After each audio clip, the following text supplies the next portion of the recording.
Released in 2002 by Codemasters, Mike Tyson Heavyweight Boxing for the PlayStation 2 attempted to capture the excitement and intensity of heavyweight boxing, with the sport's most notorious figure, Mike Tyson, serving as the game's titular figure. However, despite a big name attached to the title, Mike Tyson Heavyweight Boxing earned a reputation as one of the worst boxing games on the PlayStation 2, and even as one of the most maligned games overall in the PS2's vast library. This review will explore the history of the game's development and distribution, its gameplay mechanics, and why it ultimately failed to live up to its competitors or expectations. To understand Mike Tyson Heavyweight Boxing, it's essential to examine the state of Mike Tyson's career at the time of the game's release. By the early 2000s, Tyson's public image was at its nadir. After a series of legal battles, controversies, and his infamous 1997 disqualification for biting Evander Holyfield's ear,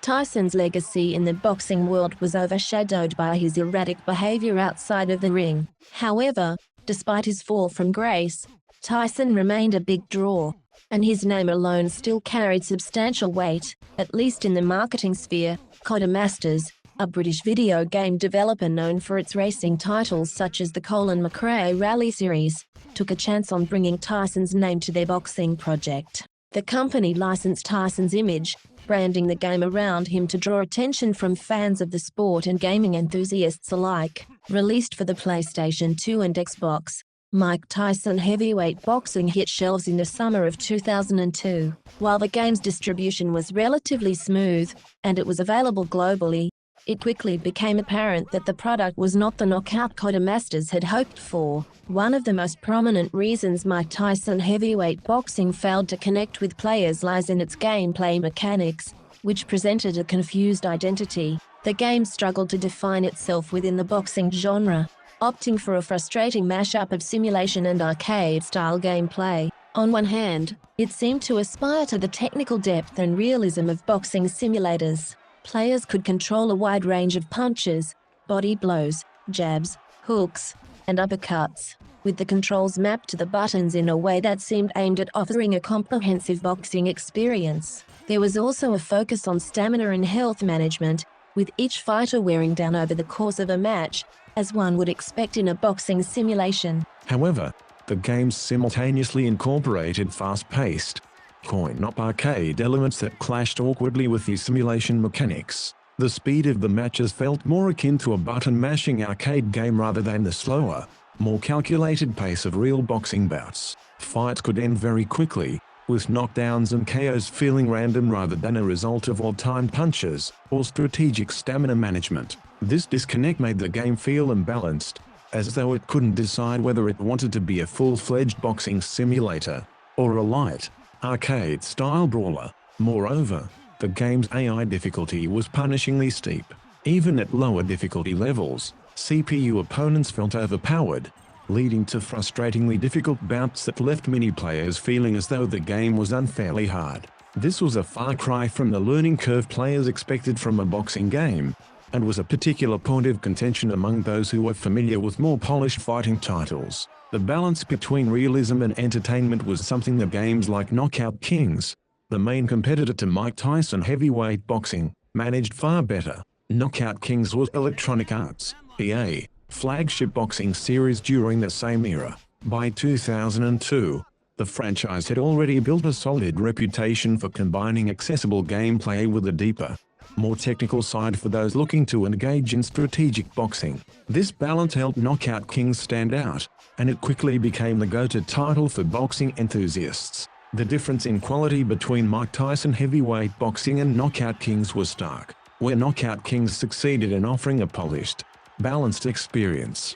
Mike Tyson Heavyweight Boxing fell flat, with critics and players alike pointing out that it felt rushed and underdeveloped. The comparison to Knockout Kings wasn't helped by the fact that EA's series had secured a larger roster of real-world boxers and delivered better presented gameplay mechanics. Where Mike Tyson Heavyweight Boxing had a limited selection of licensed fighters, Knockout Kings boasted a roster featuring a variety of famous names, enhancing its appeal. The sense of realism and care EA put into Knockout Kings made Mike Tyson Heavyweight Boxing feel even more inadequate by comparison. The timing of the game's release coincided with Tyson's already plummeting public image. By 2002, the former heavyweight champion had largely become a controversial figure in both sports and pop culture. His personal issues, combined with his relatively poor performances in the ring during the latter part of his career, cast a shadow over any product bearing his name. This undoubtedly affected the reception of Mike Tyson heavyweight boxing.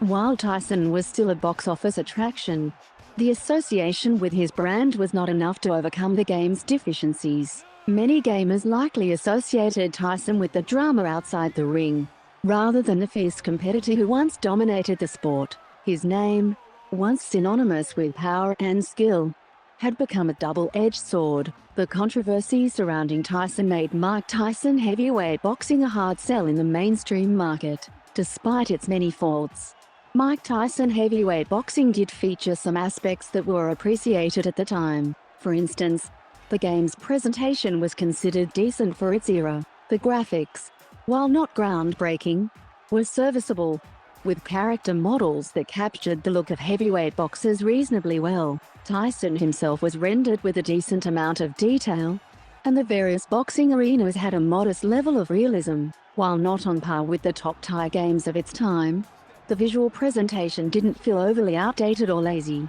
The game's best feature by far was its creator boxer mode, which was surprisingly robust given the game's otherwise lackluster nature. Players could craft their own custom fighters, choosing from a wide variety of physical attributes, clothing, and boxing styles. For fans of boxing who wanted to insert themselves into the sport or create a fantasy matchup, this feature added a layer of personalization that wasn't common in boxing games of the era. Many critics noted that the customization tools offered in Mike Tyson heavyweight boxing were one of its few redeeming qualities, as they allowed players to tailor the experience in a way that helped alleviate some of the game's other shortcomings.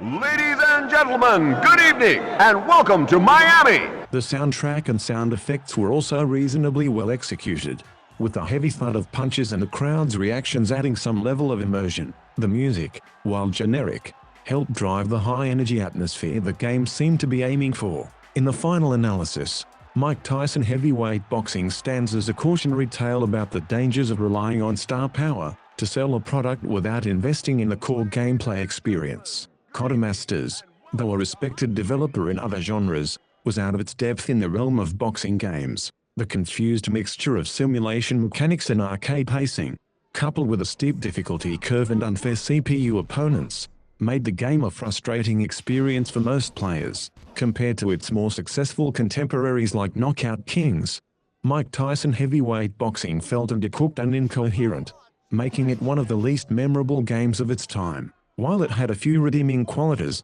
such as its creator boxer mode and decent presentation, these features couldn't save the game from the critical mauling it received. Ultimately, Mike Tyson heavyweight boxing remains a fascinating misfire from the PlayStation 2 era, notable more for its failures than its successes. Even today, it's remembered less as a tribute to the sport of boxing or Tyson's career, and more as one of the PS2's most infamous disappointments.